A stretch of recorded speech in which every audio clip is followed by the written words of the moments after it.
Bola dalam berita. Selamat datang di Bola dalam Berita edisi 8 Juni 2020 bersama saya Michael. Di sini saya akan kembali membacakan 5 berita terbaik dalam sepekan. Masuk ke berita yang pertama. Bola dalam berita. Berita pertama dari bolasport.com. Berita dari Liga Inggris. Kapanpun itu, Liverpool akan tetap adakan parade juara Liga Inggris. Pelatih Liverpool Jurgen Klopp bersikeras ingin melakukan parade Liga Inggris mereka meskipun di tengah musim depan.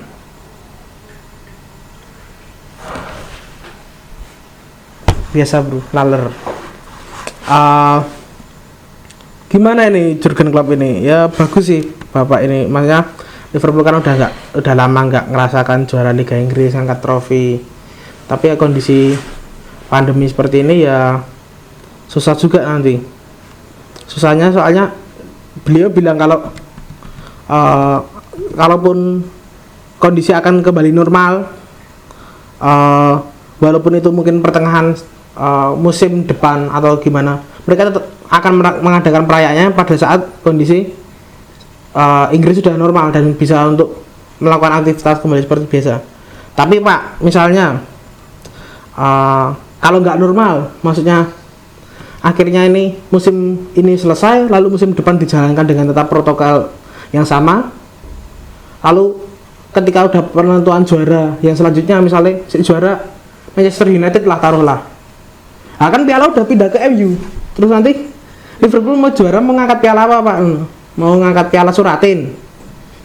Mau ya nggak apa-apa, nanti kita carikan di PSSI, kita pinjamkan piala Suratin ya nggak apa-apa untuk Pak Jurgen Klopp ini. Iya Pak, amin ya. Maaf Pak, amin. Lanjut ke berita kedua.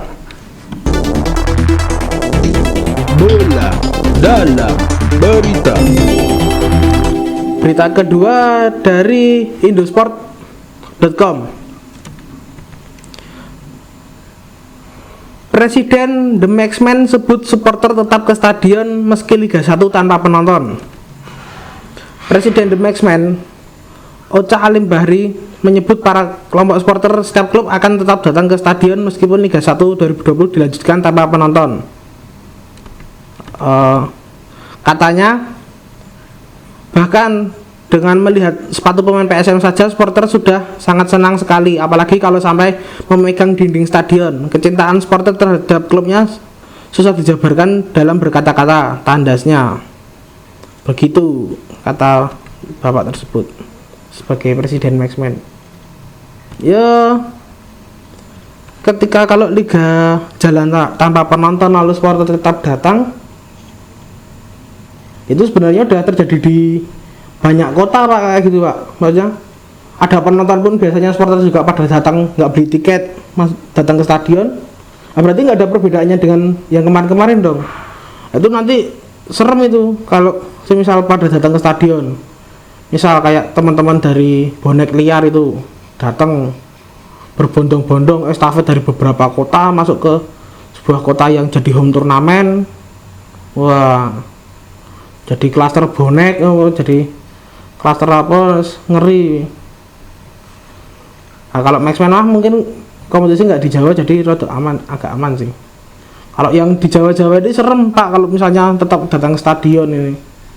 Ya manut ini lah, mau ke stadion mau teriak-teriak juga nggak denger, paling pemainnya kejauhan tuh dari tribun, kecuali kalau nonton bolanya tuh di ini apa, kampung atau di futsalan gitu nggak apa-apa Pak, nontonnya bisa dari jauh, bisa denger dari pinggir jalan.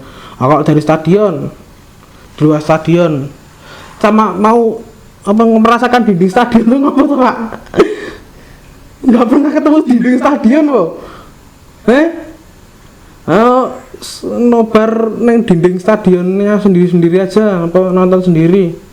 Kalau saya ambilkan batu bata stadion apa mintanya, nggak apa-apa Pak, yang penting nggak usah datang, itu jangan memperkeruh nanti yang tim-tim yang di Jawa ini malah pada datang waktu yang tidak diinginkan, mah serem itu nanti. Bapak ya, semoga Liga 1 lancar, supporter bisa tertib dan menaati aturan lalu lintas. Nah, ngopo aturan lalu lintas bajingan. Ya, lanjut ke berita ketiga. Bola dalam berita. Berita ketiga diambil dari Bola Lob. Persija tidak akan ikut kompetisi kalau PSSI tidak penuhi 3 syarat ini. Persija Jakarta mengajukan 3 syarat kepada PSSI yang berencana kembali menggulirkan kompetisi Liga 1 2020 pada September mendatang. Jika 3 syarat ini tidak dipenuhi, Persija akan absen dari kompetisi. Ini yang pertama itu membahas tentang protokolernya, yang protokoler COVID itu harus benar-benar sudah rampung di Pulau Jawa, maksudnya sebagai pulau yang dijadikan home turnamen itu sebisa mungkin sudah lebih membaik kondisinya. Lalu yang kedua itu adalah keringanan biaya stadion oleh dari pemerintah, sama tentang gaji pemain dan gaji ofisial itu apa namanya, negosiasi ulang kontrak. Gitu. Jadi pertama adalah penanganan COVID yang harus benar dulu, kedua keringanan stadion, ketiga ini tentang nego gaji. Ya setuju sih saya sama ini dari bapak dari Persija ini, Pak Ferry Paulus ini kayaknya.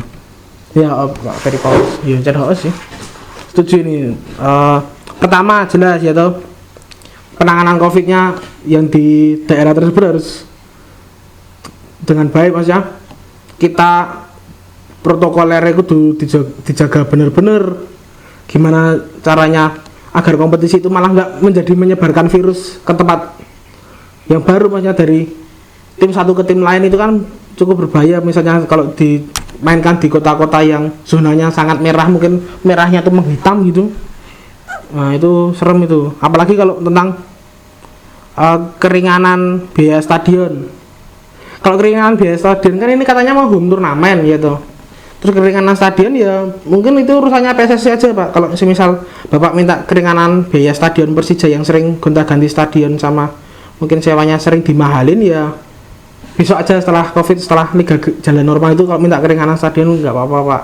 Kalau sekarang kayaknya kan yang masih ngurusin stadion kan home turnamen kan berarti dilimpahkan ke PSSI daerah masing-masing Pak. Jadi Bapak nggak perlu pusing Pak. Mungkin bisa request, wah Jakarta nggak usah dipakai aja daripada nanti Bapak menyewakan GBK atau menyewakan stadion-stadion mahal lainnya yang di sekitaran Jakarta tuh Pak.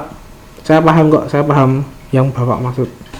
Mantap Pak. Lalu kalau untuk kaitan gaji pemain dan ofisial, yaitu pengurangan tuh ya bagus lah.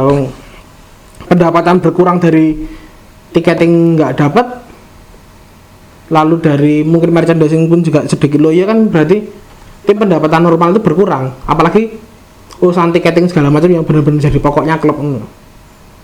Ya setuju Pak, ini kalau semisal ini nggak dituruti sama PSSI pun ya tim-tim bakal KO semua. Ya tapi kalau untuk urusan gaji nih sebenarnya nggak cuma sepak bola yang untuk negosiasi ya Pak ya.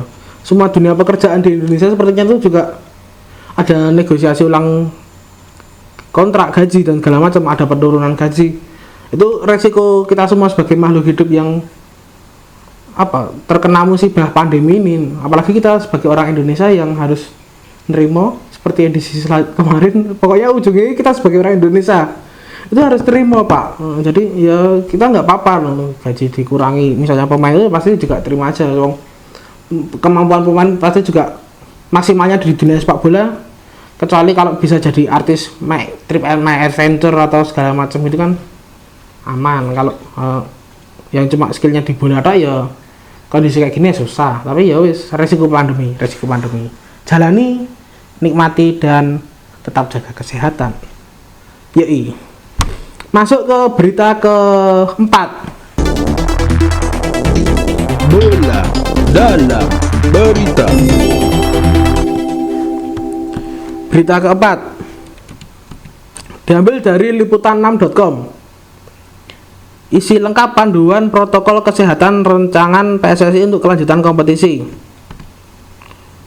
PSSI membuat sebuah panduan protokol kesehatan untuk melanjutkan kompetisi. Bocor. Bocor. Pedoman tersebut terdiri dari 7 bagian. Protokol kesehatan tersebut bernama Panduan Pencegahan dan Pengendalian Pandemi COVID-19 dalam Penyelenggaraan Pertandingan Sepak Bola Liga Indonesia Baru atau LIB, yang meliputi dasar pemikiran, panduan pencegahan dan pengendalian COVID-19 untuk klub sepak bola, panduan sebelum pertandingan, orang-orang yang boleh berada di stadion, panduan saat hari pertandingan, panduan setelah pertandingan, dan penerapan higienis serta sanitasi lingkungan area stadion. Banyak. Kita bahas sedikit aja. Nih, poin pertama tuh dasar pemikiran, tentang intinya membahas tentang fase normal di Indonesia. Maka sepak bola akan diadakan dengan cara baru. Ya, oke. Lalu panduan pencegahan pengendalian COVID-19 untuk klub sepak bola. Staf klub melakukan pemeriksaan rapid test COVID sebanyak 1 kali setiap minggunya yang diperuntukkan para pemain dan seluruh personel tim selama LIB berlangsung. Lalu terus harus bermasker, mewajibkan masker di tempat latihan, lalu layanan kesehatan medis. Ya. Jika tidak bergejala dapat isolasi mandiri. Ya, lalu poin selanjutnya, panduan sebelum pertandingan itu 3 kali sebelum pertandingan harus pemeriksaan gejala, screening. 1 hari sebelum pertandingan rapid test. Lalu hasil tesnya nanti diserahkan ke panpel. Ya, lanjut. Orang yang beli di stadion ada 3 zona. Zona 1 pemain, fotografer, anak gawang, keamanan, ofisial. 3 orang staf sterilisasi. Terus orang medis, pemain cadangan, sama staf pelatih untuk kedua tim. 1 staf pelatih itu 10 orang. Ya jadi supporter guys, kalian aja Pak, ini 10 orang, banyak banget staf pelatih. Zona 2 area tribun, 100 orang terdiri dari 10 orang keamanan, 8 petugas medis, 7 perwakilan LIB, petugas anti narkoba, anti doping, operator stadion, staf tim, delegasi tim tuan rumah, delegasi tim tamu, petugas sterilisasi, jurnalis, kru TV, kepolisian, pemadam kebakaran, teknisi TV. Ya, wis banyak pokoknya zona 3 wih. Lalu panduan saat pertandingan harus semua orang yang boleh masuk memiliki surat bebas COVID, tidak melakukan jabat tangan, tos tangan, berpelukan saat bertanding, tidak boleh tukeran botol, kalau batuk pakai etika batuk bersin, tidak boleh meludah sembarangan. Ya, itu pokoknya. Setelah pertandingan, kedua tim harus meninggalkan stadion, tidak mandi atau makan di stadion, wawancara ditiadakan dan di lapangan ditiadakan, lalu dilakukan secara virtual. Kalau saya mau bahas yang sedikit aja nih mungkin. Kan ini banyak. Yang mau saya bahas adalah tentang tes rapid sekali seminggu sama sehari sebelum pertandingan itu ada tes rapid. Nah, sepengetahuan saya tes rapid itu untuk mengetahui imunitas tubuh pemain.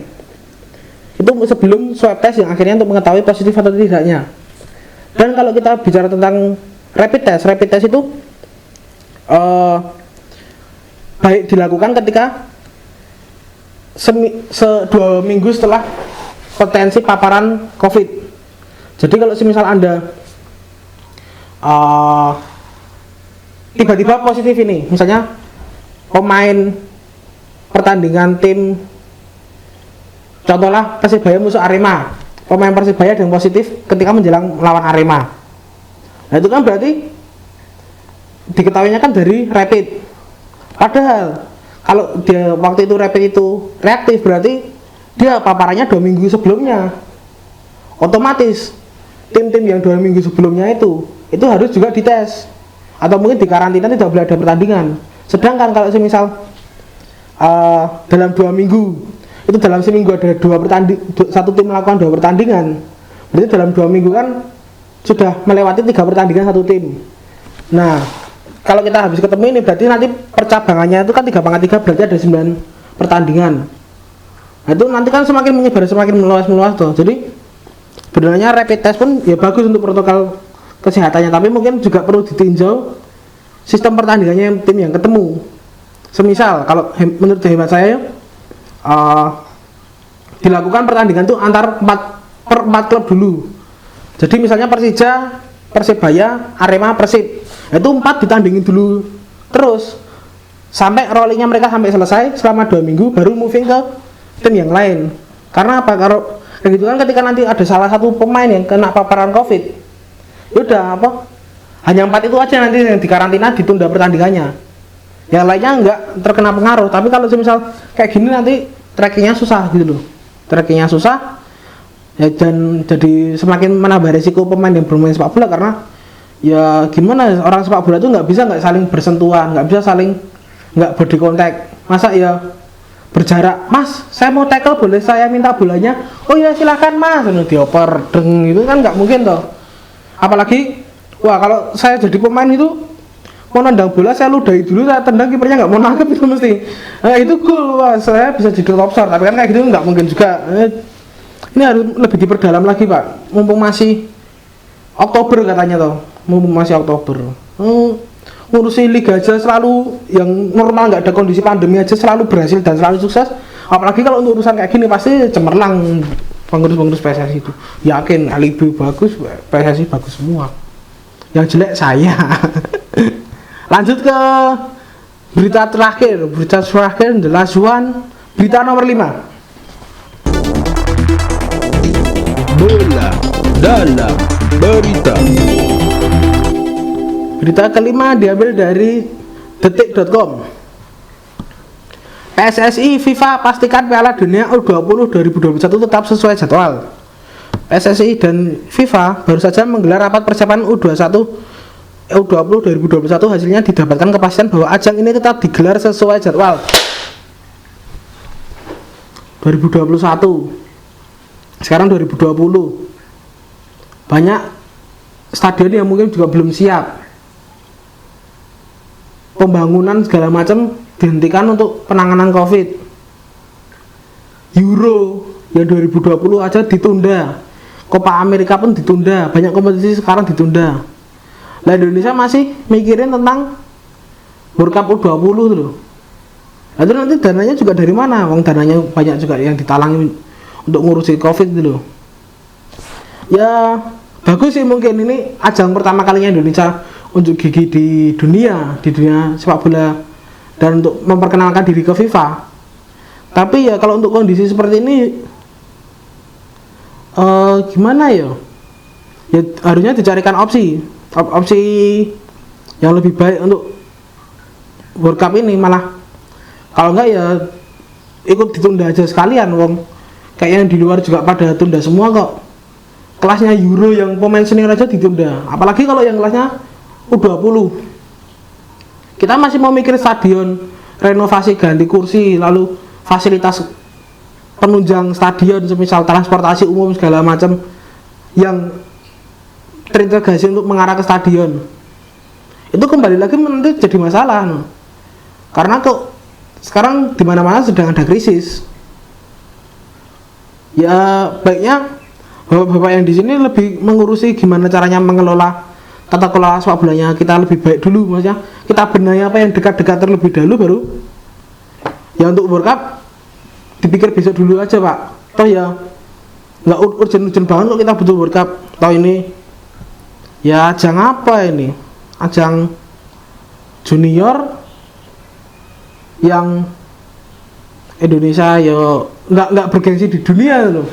Ini kan kompetisi ini cuma mungkin peramainya yang datang orang Indonesia, misalnya Holigan Inggrisnya itu dari Purwokerto misalnya, lalu Ultras Itali itu mungkin dari ini Klaten kayak gitu. Jadi ya Pak, mentingin ini dulu aja Pak, mentingin yang di dalam negeri dulu Pak. World Cup pikir besok aja. Kita nggak ada World Cup ya nggak apa-apa kok Pak. Ya Pak, sip. Oke Pak, terima kasih sudah menyaksikan Bola Dalam Berita edisi yang hari ini. Tetap jaga kesehatan, jaga lingkungan sekitar, dan sehat selalu. Sampai jumpa. Dadah. Yuk, dadah. Bola Dalam Berita.